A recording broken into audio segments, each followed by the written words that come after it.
These are my five most confident picks for UFC Noche taking place in Texas, apparently.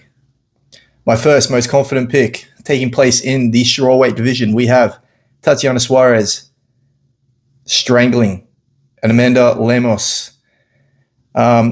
Basically, come on, let's be honest. Amanda Lemos, she actually is not that good on the ground.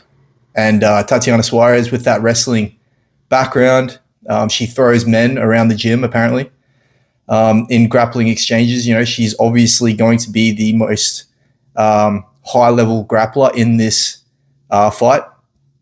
And basically, Amanda Lemos sucks being on her back. We saw it against Wei Li.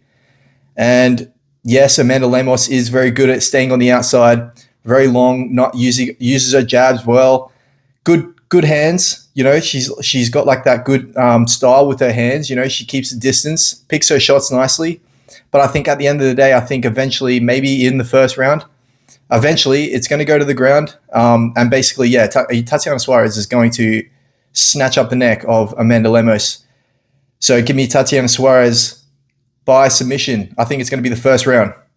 Anyway, my second most confident pick, we have Alexandre Costa taking on Alden Correa in the flyweight division. Alexandre Costa, he is my second most confident pick.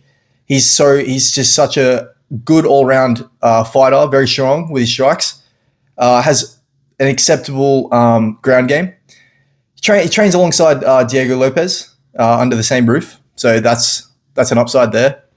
And basically, yeah, in this matchup, Correa coming in, on short notice, he may come in. I would say he's going to come in pretty ready for this. You know, some fighters just take that shot on short notice and they know that they're not ready. I think Alden Correa will be somewhat ready, but at the same time, Alexandre Costa, you're going to need a full camp for this guy, man. He's very, very powerful with his shots, man. And I honestly think Alexandre Costa is going to finish in Alden Correa. So give me Alexandre Costa by finish. My third most confident pick, we have a lightweight bout. Alexander Hernandez taking out a Diego Ferreira. Diego Ferreira, he's getting old, man. He's 40 years old. And Alexander Hernandez, like, he's just such a good...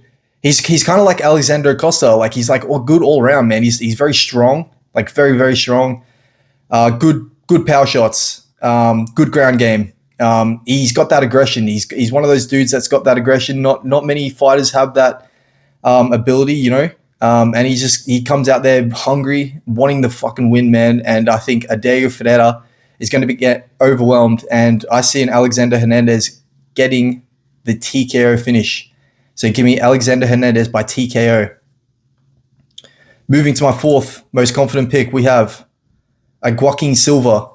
Very good dog here, man, against a Claudio Paredes.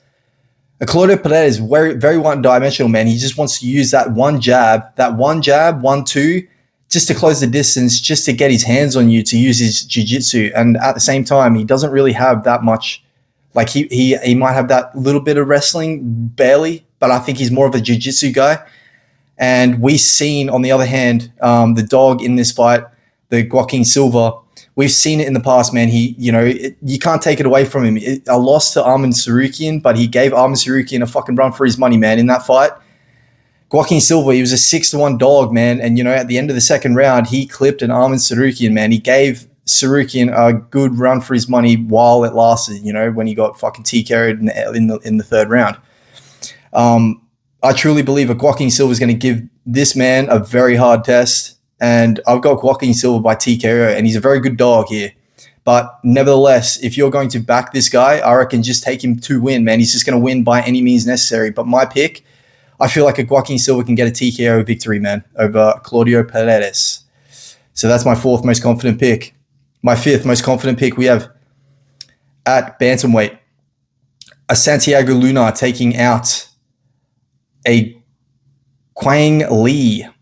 Quang Lee, man, I reckon he's going to come in here trying to do his whole wrestling thing again. He's very good on the feet. But lately we've seen him, he's just trying to utilize his wrestling and grappling. And Santiago Luna is very good all around, man. He's very long, good strikes, very heavy, good grappling, like defense, and he's good on the ground. He's Mexicana. He's Mexican. So, he's 6-0. He's undefeated.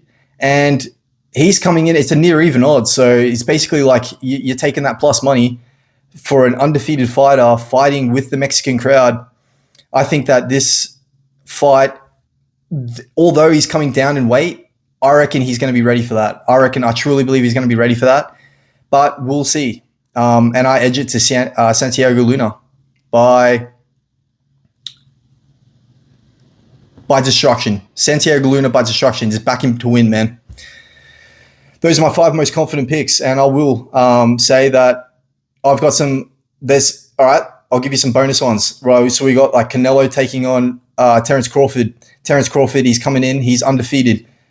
He's coming in 2 weight classes up. He's coming in. He's the lighter man in this bout against Canelo. Canelo is an absolute specimen. They're both – I can't believe we are living in an age where we see 2 dudes in the boxing community, in the boxing world, just the legacy is on the line here. The legacy is on the line. And I think Canelo, at this point, I think it's going to be so close that to our eyes, it's going to be a split decision. It can go either way, but I think Canelo is going to pull out a unanimous decision, man. He's just too good with it. He's too good, man. He's too good. But at the same time, Bud Crawford, man, he's coming to bring it out there, and he's always been raised, as we, if you watch the Netflix documentaries, Bud Crawford, man, if he's ever been underestimated, that's when he fights his best, and he's been doing it since he was a little boy.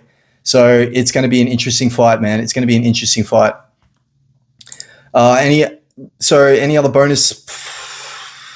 I think David Martinez has a very good shot taking out a Rob Font, man. I've got David Martinez winning.